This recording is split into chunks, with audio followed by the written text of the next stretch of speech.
the Facebook page, and I've also had a couple people request for me to do a video on this class. So this is about the computer applications class with Penn Foster.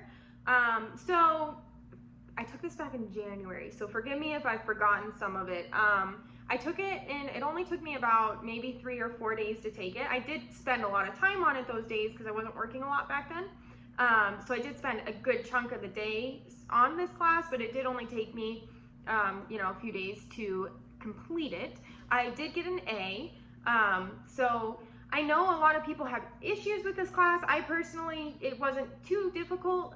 Obviously, I mean, I did okay on it. So I'm just gonna give you some of the tips that helped me get through it, and hopefully it'll help you guys get through it.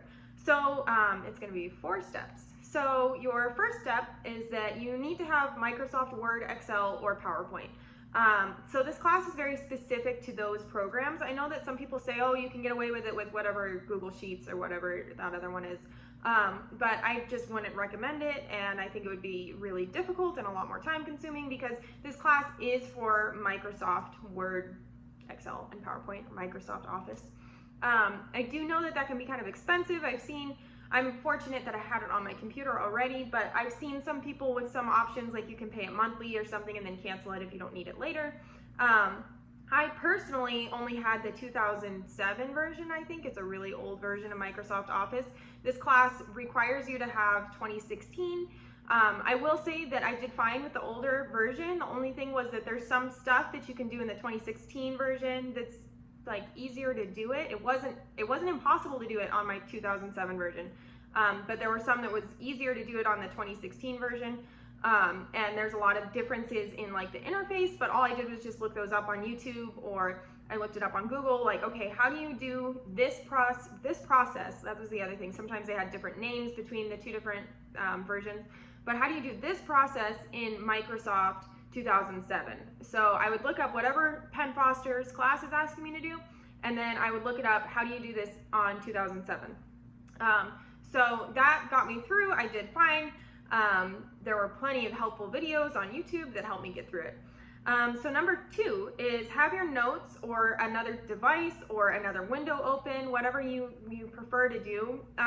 Probably best is to do another window. So if you're taking the exam, so the exams are all open book, fortunately. So if you're taking the exam, have another window open with the Penn Foster lesson material so that you can reference back and forth. Because when I first started, I did awful on the exams.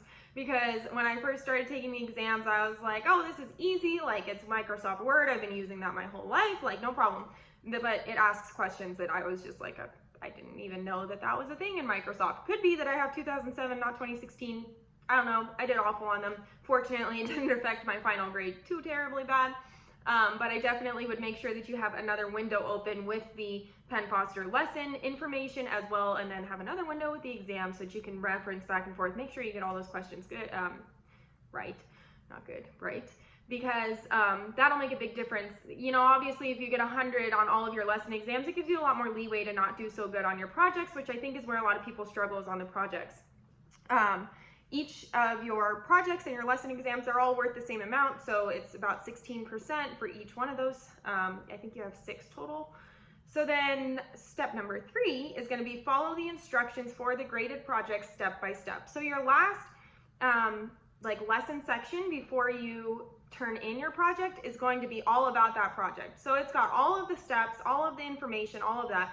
Take those steps, do it step by step. That's what I did, was step by step. This is how I passed it. This is how I aced it. So do those step by step and make sure that you pay attention to formatting, because I think that that might be where a lot of people make their mistake, is they just go and they say, oh, okay, it says to put this in, it says to put the date in. Well, it's not actually asking for the date, it's asking for a date format, it's asking for a date stamp, okay? So stuff like that, make sure you get the formatting, because that's really important. That's really what they're teaching you. Anybody can go and pull up Microsoft Word and type in a flyer, but what Penn Foster wants to make sure you know is how to make it easier on yourself, not having to do things all the time manually. If you have a format in there, it'll update things automatically for you. That's kind of what they're looking for. They're really looking for a lot of format and formulas in Excel, and then formulas in Excel, formats in Word. So then your number 4 step and your last step is going to be look at the grading rubric or the scoring guidelines. It's at the bottom of the page. And that'll give you an idea. It has 1, 2, 3, and 4, 1 being the worst, 4 being the best. That'll tell you really what they're looking for. This is how that's literally telling you how they're going to grade it. And then under that is the submission checklist. So that just basically go through that. Definitely go through it step by step. Even if you thought you did it, just make sure you go through a checklist, because that's what checklists are for. There's to double check things. Make sure you go through the checklist and check and make sure, okay, I did this, I did this, I did this, I did this formatting, I did that font, I did this color. That stuff's all really important. That's what they're grading you on. So hopefully this is helpful for you guys. I know that this is a difficult class for a lot of people, but all I can do is tell you, if you look at the instructions step by step, look at the grading rubric, make sure you do everything exactly the way they tell you. And if you're having trouble on a specific issue, the great thing is that YouTube has tons of videos about Microsoft Office. So hopefully that can help you out too. So if you want to see more Penn Foster related videos and content, make sure you subscribe, like this video, comment. I also will put my Instagram link in the description. I think we're going to be doing like some giveaways pretty soon, so you will have to be a follower of my Instagram as well as a subscriber on my YouTube to be qualified for those. So check it out, exciting stuff.